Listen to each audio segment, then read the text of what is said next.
Good evening student. चलिए आज हम लोग क्लास 11 या वेक्टर के क्वेश्चंस कर रहे हैं। कल हमने डॉट प्रोडक्ट सीखा था। किसी कोई डाउट है डॉट प्रोडक्ट में? आज हम लोग क्रॉस प्रोडक्ट सीखेंगे। दो वेक्टर का डॉट प्रोडक्ट एक स्केलर होता है और दो वेक्टर का क्रॉस प्रोडक्ट एक वेक्टर होता है। इसी को हमें सीखना है आज। तो आज की हेडिंग लगाएंगे सभी लोग, vector product of two vector. Vector product of two vector.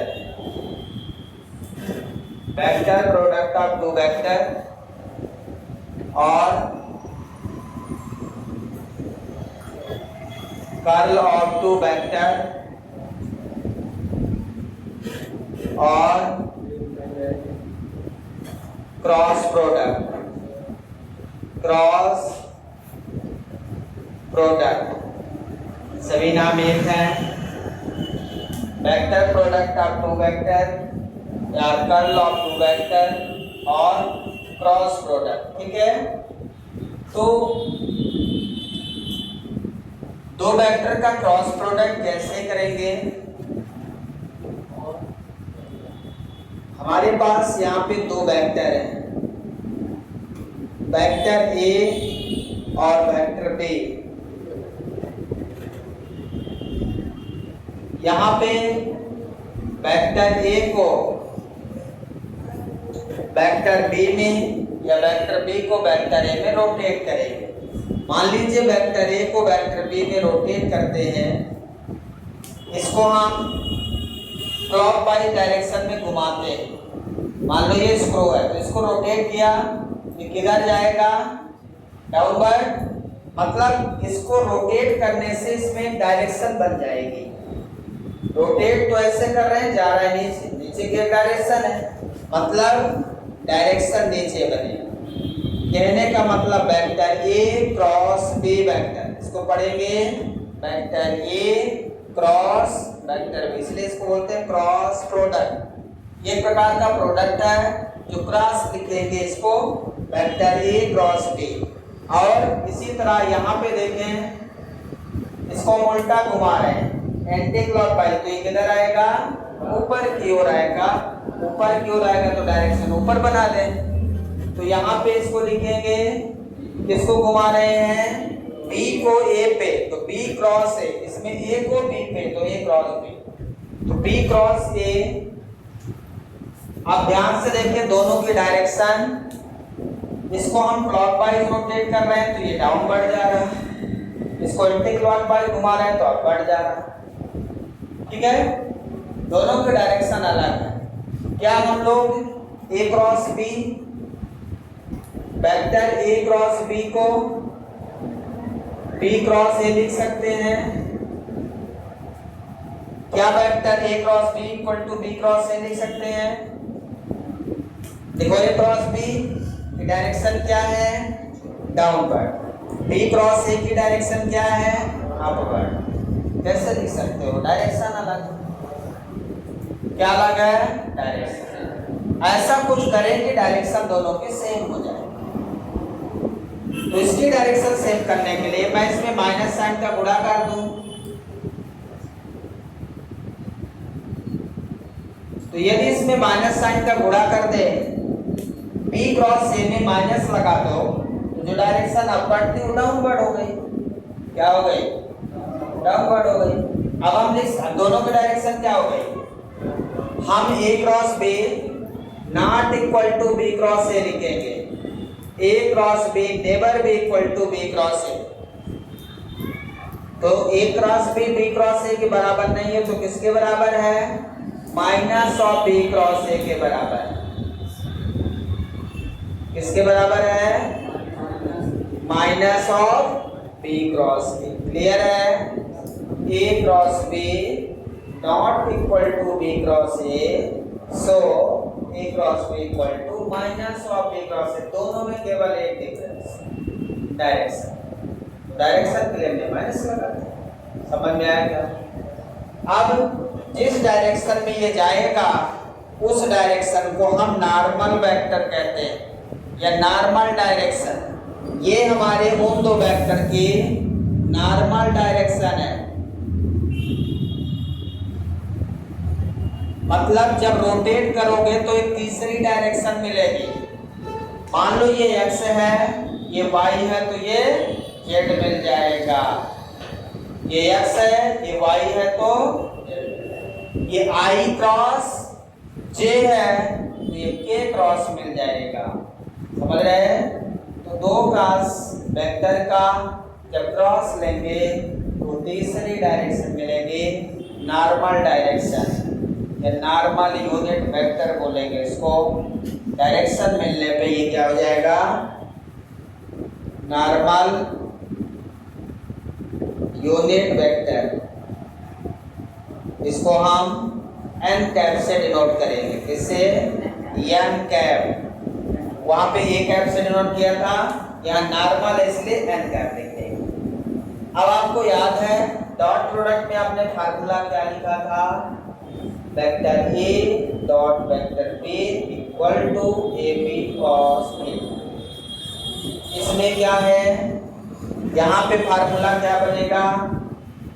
Vector a cross vector b equal to mod of a mod of b sine theta into n cap. n cap क्यों लिखेंगे? ये तीसरी direction मिलेगी। जब a cross b आप करोगे तो a b sin theta तो स्केलर हो जाएगा और n कैप क्या हो जाएगा? डायरेक्शन। मतलब n कैप आपको डायरेक्शन देगा। ये मेन फार्मूला है आपका। इसी को हम लिख सकते हैं a cross b equal to A B sine theta into n cap. कुछ जगह पे n कैप नहीं लिखता है, ए बी साइन थीटा, लेकिन वो डायरेक्शन रहेगी, उसकी डायरेक्शन हमेशा नॉर्मल रहेगी। ठीक है ना? तो मेन फार्मूला हमारे ये दोनों हैं। अब हम a क्रॉस b का डॉट प्रोडक्ट कैसे निकालेंगे, क्रॉस प्रोडक्ट कैसे निकालेंगे, ये अब हम सीखेंगे। पहले यहाँ तक आप नोट डाउन कर लें अच्छे से, उसके बाद समझते हैं और आगे। कंप्लीटेड। अब देखिए यहाँ पे यूनिट वेक्टर जो हमारे हैं उनका क्रॉस प्रोडक्ट कैसे निकालोगे आप?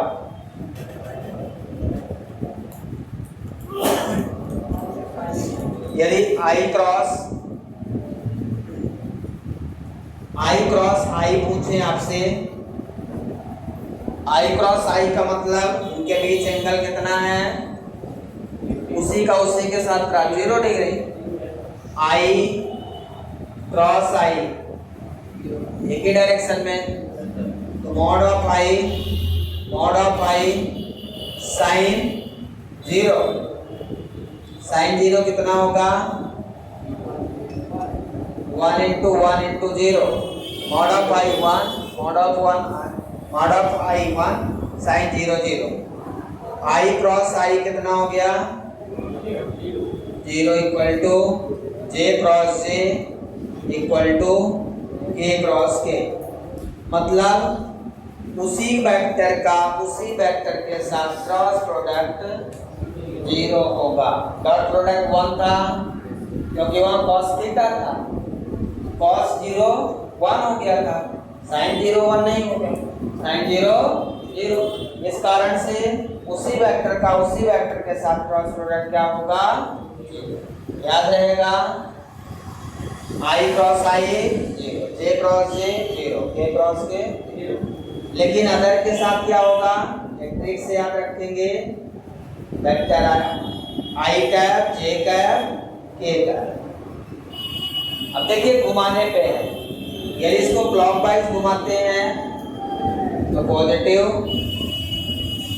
वेक्टर मिलेगा, एंटी क्लॉकवाइज घुमाते हैं तो नेगेटिव वेक्टर। इसका मतलब क्या है? जैसे हम i क्रॉस j करते हैं, ध्यान समझिए, i क्रॉस j करते हैं तो दो वेक्टर का क्रॉस होगा इक्वल टू तीसरा वेक्टर। मतलब x और y का क्रॉस करें तो z डायरेक्शन मिलेगी, और z डायरेक्शन का यूनिट वेक्टर क्या हो जाएगा। यदि मैं i क्रॉस j करूं तो क्या मिलेगा, k cross k vector.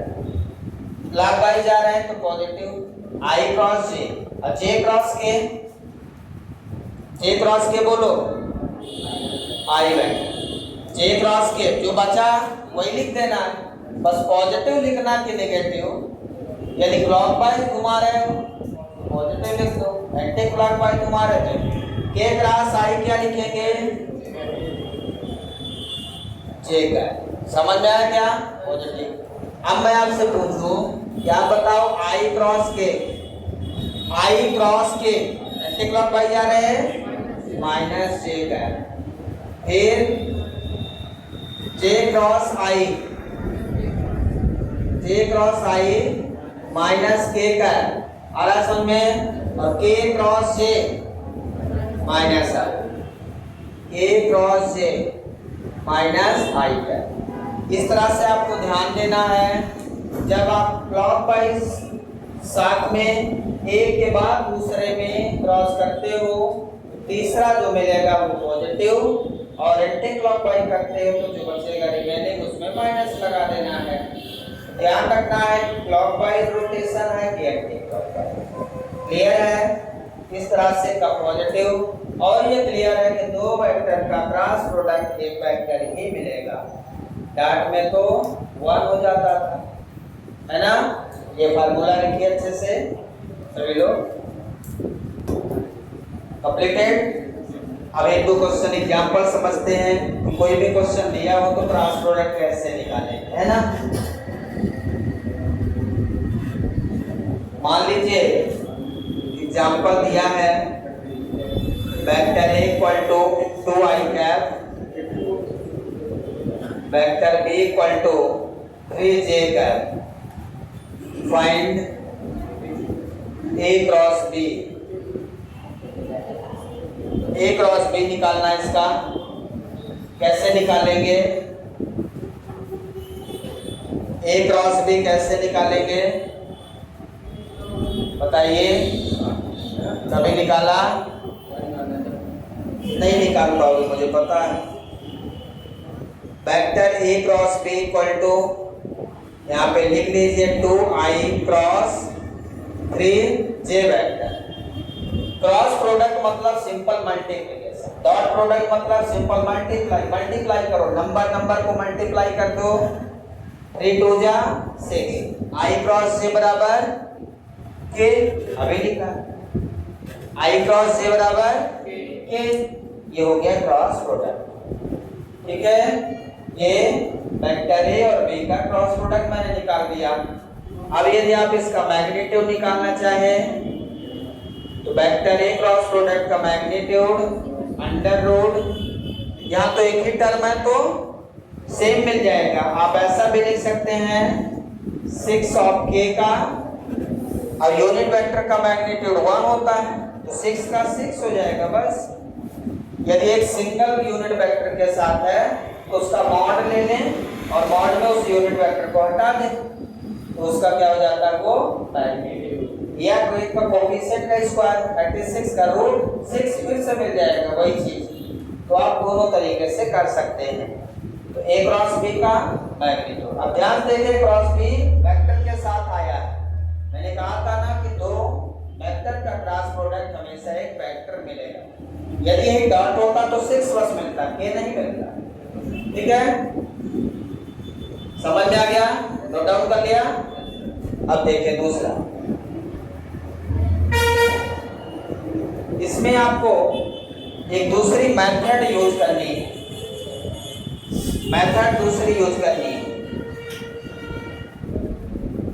Matrix method बोलते हैं इसको। तो वेक्टर A क्रॉस B कैसे निकालेंगे, इसकी एक मेथड है। यदि क्वेश्चन बड़ा रहता है तो फिर हम इसी मेथड का यूज करते हैं। i cap unit vector, j cap unit vector, k cap. ये डिटर्मिनेंट का साइन है, ये सिंबल है, एक लाइन नहीं है, ये सिंबल है, दो पैरेलल लाइन। वेक्टर A यदि वेक्टर ए के कोफिशिएंट मैं लिख लूं ax i cap ay j cap az k cap और कोई वेक्टर b दिया है bx i cap by j cap bz k cap. अब मुझे a क्रॉस b निकालना, तो a क्रॉस b का मतलब i का कोफिशिएंट, वेक्टर a के i का कोफिशिएंट यहां लिखो, j का कोफिशिएंट यहां k का, फिर वेक्टर b के कोफिशिएंट i j k का, तो a का कोफिशिएंट पहले लिखें तो i का कोफिशिएंट x, j का कोफिशिएंट ay az, फिर b का कोफिशिएंट bx by bz। अब इसका निकालेंगे क्या, क्रॉस प्रोडक्ट। कैसे निकालेंगे ध्यान से देखिए, ये जो i j के है सिंबल में ये प्लस रहेगा, फिर माइनस रहेगा, फिर प्लस रहेगा। सबसे पहले आई कैप लेंगे, जैसे 10th में आप क्रॉस प्रोडक्ट पढ़ते थे, पढ़ा है क्या क्रॉस प्रोडक्ट 10th में? नहीं पढ़ा तो कोई बात नहीं। सबसे पहले हम आई कैप लेंगे, तो आई कैप और ये ढक जाएगा, जो दिख रहा है क्रॉस प्रोडक्ट करना, ए वाई बी जेड माइनस ए जेड बी वाई, इसको इसके साथ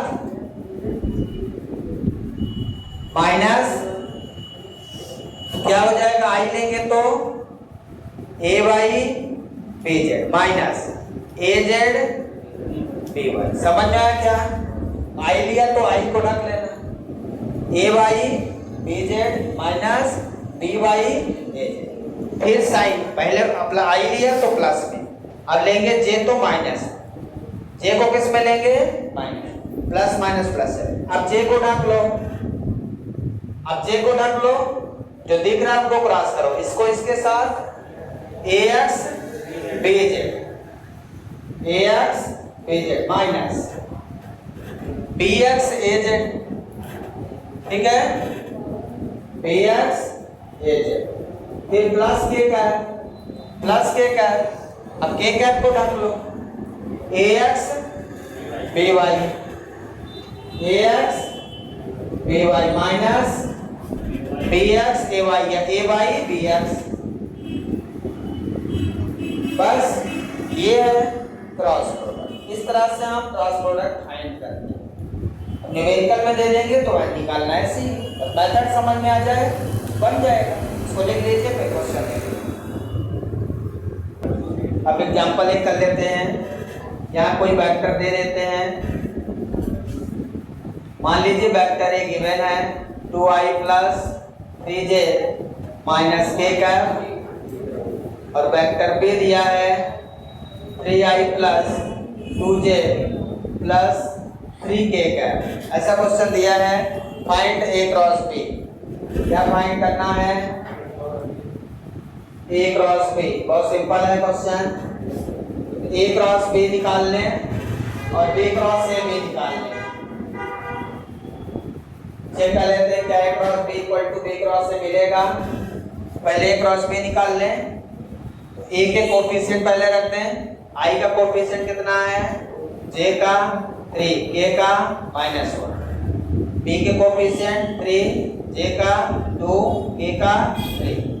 अब यहाँ पे लिख दो आप, सबसे पहले i लेंगे, क्या लेंगे i, 3 3 जा 9 माइनस 2 1 जा 2 माइनस 2 माइनस माइनस प्लस 2, फिर माइनस a कैप, 3 2 जा 6 माइनस 3 1 जा minus 3 minus minus plus 3 plus k cap, 2 2 जा 4 माइनस 3 3 जा 9, कितना हो गया 11i cap minus 9j cap minus 5k cap. So this is the A cross B vector. समझ में आ गया क्या? इसी का मैग्नीट्यूड यदि निकालना हो तो √ 11 का स्क्वायर 121, 9 का स्क्वायर 81, 5 का स्क्वायर 25, कितना होगा जोड़ के बताइए?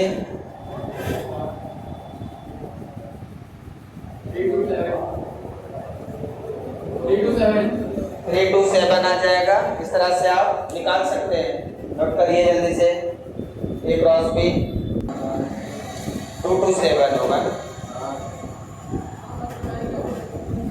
हाँ नोट करिए जल्दी। देखिए क्रॉस प्रोडक्ट बी क्रॉस से निकालेंगे। बी क्रॉस से में क्या करेंगे, पहले बी के कोफिशिएंट लिखेंगे फिर ए के लिखेंगे। तो बी पहले है तो पहले बी का लिखो, 3 2 3, फिर ए का लिखना है 2 3 -1। ठीक है, अब यहाँ पे क्रॉस प्रोडक्ट करोगे, आई लोगे 2 1 जा -2 -3 3 जा 9 माइनस से, अब ये डक लोगे 3 1 जा -3 -3 2 जा 6 प्लस के लोगे 3 3 जा 9 -2 2 जा 4। ये क्या हो जाएगा, माइनस प्लस प्लस हो गया। तो क्या आया यहाँ से, क्या आया यहाँ से, यदि दोनों से माइनस कॉमन ले ले, ये हमने बी क्रॉस से निकाल दिया ना, हमने क्या निकाल दिया, बी क्रॉस, माइनस कॉमन ले लो, 11 आई का -9 जे का -5 के का। क्या ये ए क्रॉस बी है, क्या ये ए क्रॉस बी है, क्या अलग है? तो हम लिख सकते हैं minus of A cross B है। मतलब हमें क्या मिला, vector B cross equal to minus of A cross B. यही तो मैंने कहा था कि ऐसा होता है। क्लियर है, यहां से प्रूव हो गया कि a cross b equal to b cross a नहीं, minus of b cross a, या b cross a equal to minus of A cross b. ये यहां से प्रूव हो जाता है। नोट डाउन कर ले जल्दी। नेक्स्ट प्रॉब्लम है,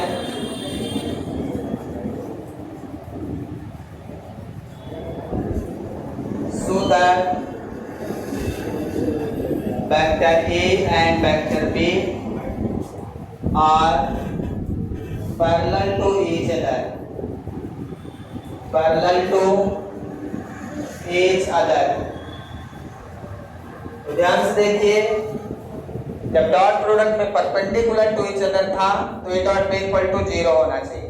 पैरेलल टू ईच अदर का मतलब दो वेक्टर के बीच एंगल 0 डिग्री, तो 0 मतलब sin 0, sin 0 मतलब 0, तो ए क्रॉस बी क्या होना चाहिए, 0। यदि कोई भी वेक्टर आपसे कहता है कि सो दैट